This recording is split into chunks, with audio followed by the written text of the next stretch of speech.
Coming up on First at 4, young people living in Leslie County will soon be able to do something new after school as construction on a youth center is set to begin.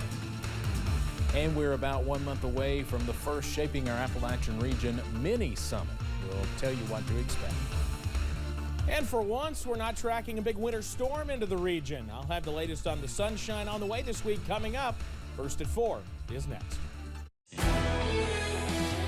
Dedicated to Eastern and Southern Kentucky, this is WYMT Mountain News First at 4. Good afternoon, I'm Steve Hensley. Governor Beshear is holding a news conference on COVID-19. If you want to watch that, you can find it on our second channel, HNI, or the WYMT Facebook page. But first at 4, young people in Leslie County will soon have more to do and look forward to as construction of a new youth drop-in center is set to begin in the coming weeks. WYMT's Chaz Jenkins is learning more about what that is and what it could mean to the community. The old building you see behind me here in Hayden will soon be home to the new Leslie County Adolescent Drop-In Center. The project is being spearheaded by Mountain Comprehensive Care Center and will offer a variety of activities and services to those between the ages of 12 and 18. All of those activities, such as games, movies, yoga, and group or individual therapy, will be completely free to the kids using them, along with free Wi-Fi, food, and snacks. People should not have to wait long to see what all the center has to offer, as Director of Southern Kentucky Adam Maggard says the timeline for construction is rapidly approaching. With construction, it can vary, of course, depending on what we get into. But construction is set to start this week, and we anticipate the center being open within 2 to 3 weeks. When that construction is finished and the center opens to the public, young people can stop by year-round from 3 p.m. to 7 p.m. Monday through Friday. In Leslie County, Chaz Jenkins, WYMT Mountain News.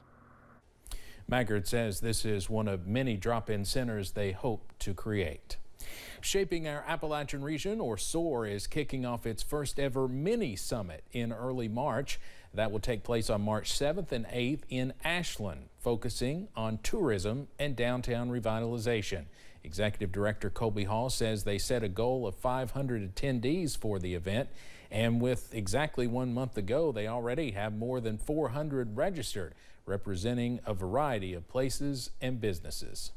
But it's people from, I think 3 different states. We've got people from the, Huntington, West Virginia area, Southern Ohio. Obviously, some of our folks from the eastern coal fields, the heart of the Big Sandy and the area that we've traditionally been in.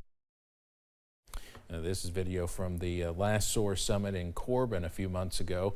Now, Hall says mini summits may soon become the new normal for them. He says these smaller summits will allow them to spend more time on specific topics rather than having bigger summits. Issues and Answers airs tonight at 7 on WYMT.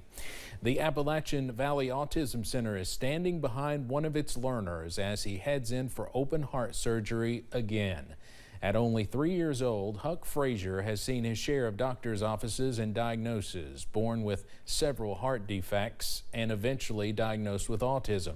His mother says he has fought most of his life to simply be alive, and now the center that is helping him find his voice is raising its collective voices in support as he goes into his final heart surgery this week. It's just hard to see a little boy who's so full of life and just wants to just be a little boy, to go through all of these things, and he really doesn't know any other life. Ava Center employees wore shirts today with artistic renderings of Huck's heart, making a video to show him some love and support as he could be away from home for weeks. We will have more about his story coming up tonight at 6.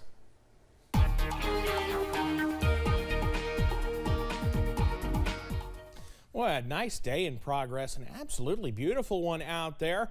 And we got plenty more of this as we head through the work week. Outside right now, Buffalo Mountain Camera here in Perry County. Look at us sitting at 50 degrees, just a few high clouds out there. I'll take that the first, well, I guess now the second week of February all year long. I-75 at London, another beautiful scene out there. Just a few high clouds pushing in. Otherwise, plenty of blue sky. Many of us upper 40s, low 50s at this hour. We're above normal, but not too above normal, if that makes sense. It works for me, at least, out there right now. Satellite and radar not quite picking up on those high clouds we're seeing, but nothing to worry about in terms of all that precipitation. That's well off to the east, across portions of Virginia into eastern West Virginia. Nothing that we have to worry about. So, yeah, I'm okay with this. We'll be continuing to see a rather peaceful forecast as we head through the remainder of not just tonight, but in the week as well. At WYMT Weather app, you see temperatures down into the 20s again tonight, appropriately chilly, but nothing too crazy out there as we head through tonight. Beautiful blue skies continue through much of the work week, and I'll have the full details on that coming up in just a few minutes. Steve? Evan, thank you. One group of veterans is making their way to western Kentucky today to help December's tornado victims as they continue to recover. The Veterans Club is sending a team to the area to help people clear out more debris from people's properties, while also building people new furniture and delivering food and other daily necessities to those in need. Club founder Jeremy Harrell says this is not the first effort they've made to help those recovering, but says what they need looks a bit different now. We have a lot of food and things like that, but there are some things that they are missing, like tools, generators, and construction materials, things like that. Harrell also wants to remind folks that the recovery process will continue to be a slow one, as even those approved by FEMA for relief may be waiting a long time to get what they need to fully recover from the damage left behind by those storms. Today, advocates are pushing Kentucky lawmakers to approve a mental health bill. Supporters say House Bill 373 would support resources for suicide prevention. That would include mobile crisis units and a crisis hotline for mental health emergencies. The bill does have bipartisan support. The conference began a few hours ago in Frankfort.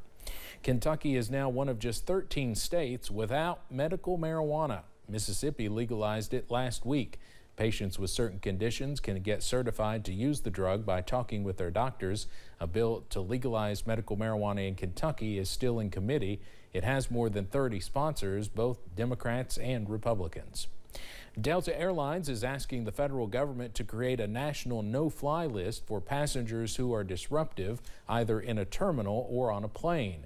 As CBS's Elise Preston explains, the idea is not a new one and may be hard to implement.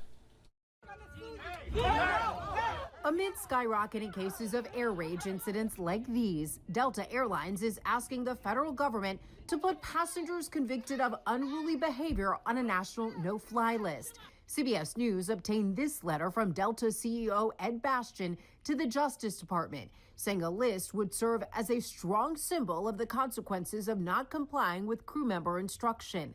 Airline industry analyst Henry Hardefelt. I think it is an idea whose time has come.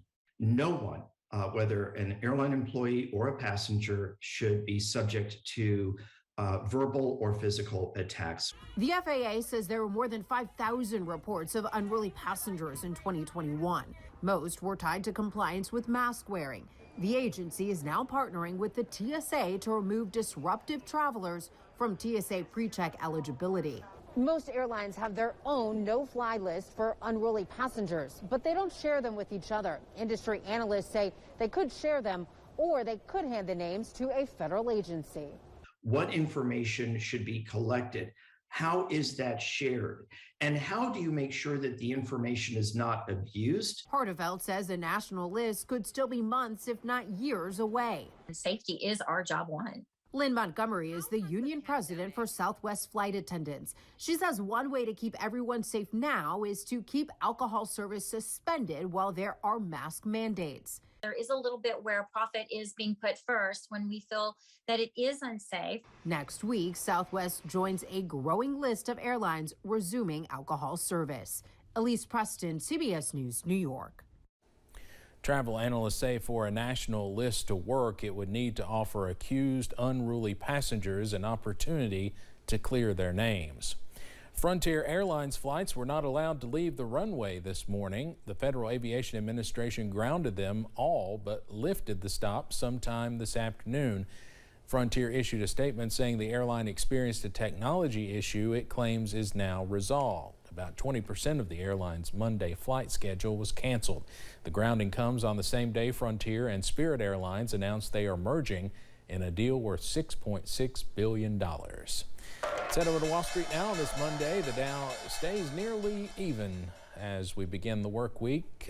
It's closing up just a little more than 1 point. Well, one Wisconsin couple is loving life. Tammy and Cliff Webster had a lucky Powerball ticket earlier this year, winning $316 million.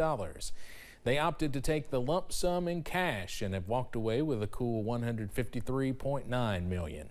The total Powerball jackpot was $632 million, but the Websters had to split the winnings with another winner. The ticket was purchased in California. The Websters say it's a dream come true.